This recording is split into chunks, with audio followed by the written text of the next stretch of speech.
Bonjour et bienvenue sur Beyond Learning.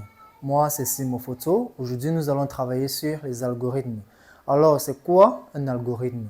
Un algorithme, c'est tout simplement une suite finie et ordonnée d'instructions permettant de résoudre un problème donné. L'algorithme a une structure bien précise. Nous avons le mot-clé algorithme suivi du nom de l'algorithme, les variables, les constantes, les procédures, des fonctions.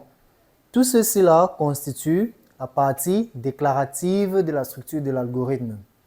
Ensuite, nous avons le mot-clé début, suivi des différentes instructions que nous allons donner à l'ordinateur.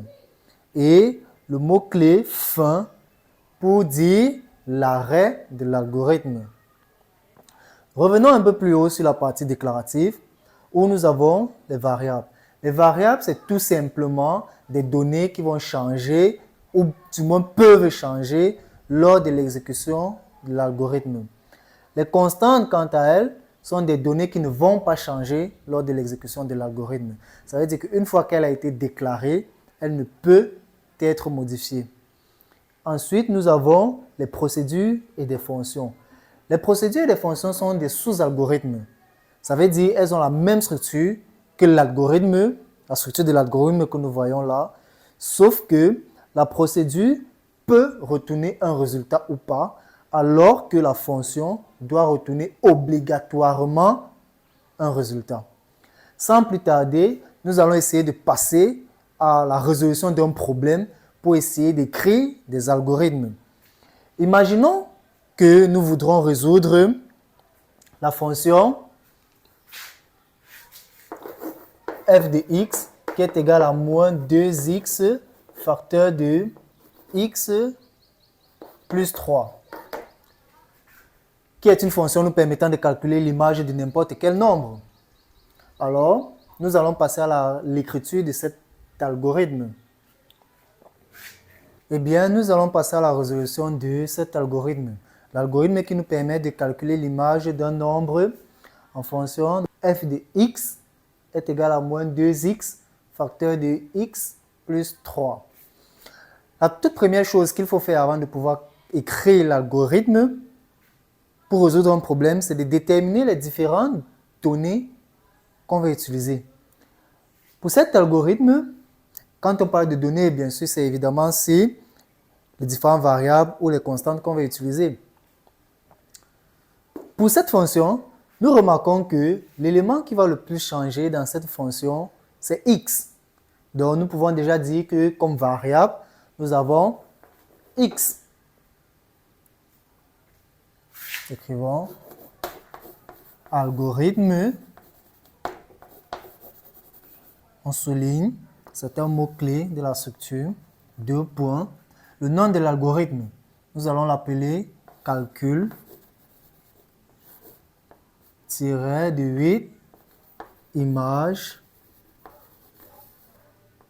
de 8 nombres.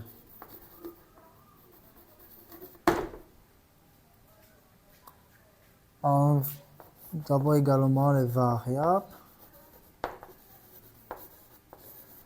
2 points, on souligne, c'est un mot-clé. Nous avons dit que nous avons x comme variable, donc x de type entier. Ensuite, nous allons définir comme variable s qui va contenir le résultat de notre calcul. S de type entier. Donc, nous pouvons mettre x, virgule, s, virgule.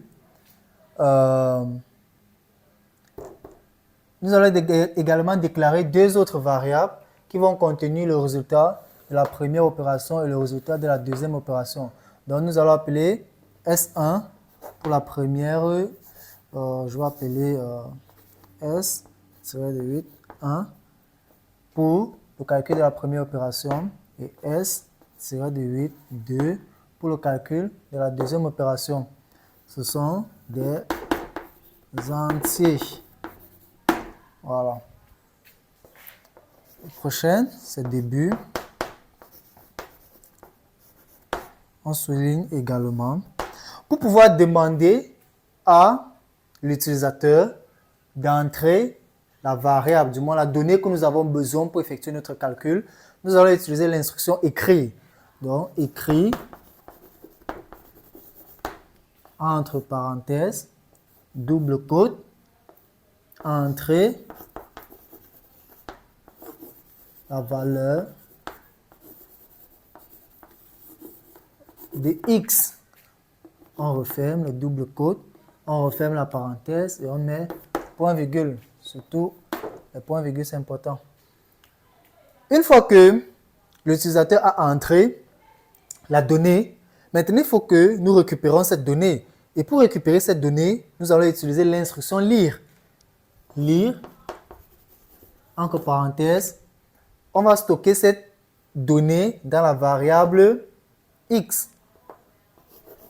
X, on referme. Vous remarquerez ici là que je n'ai pas mis x entre les guillemets. Point virgule. Nous faisons maintenant le calcul de la première opération. S, tiré de 8, 1. On va prendre, ceci c'est de l'affectation, ça veut dire l'opération qui sera calculée à droite va être stockée dans la variable qui se trouve à gauche de l'affectation. On a dit moins 2. La multiplication, c'est signe étoile. X, point virgule. Ensuite, nous avons S, tiré de 8, 2, qui va prendre comme opération X plus 3, point virgule. Et enfin, nous avons S, qui prendra comme opération S tiré de 8, 1 multiplié par S tiré de 8, 2, point virgule. Une fois le résultat déjà obtenu, nous allons retourner dans ce résultat à l'utilisateur avec l'instruction écrit. Écrit, parenthèse, j'ouvre les guillemets pour mettre un message. L'image de 2 points, je referme, je mets X, j'ouvre encore les guillemets, vaut 2 points, je referme et je mets S. Puis je marque fin pour dire que l'algorithme est terminé.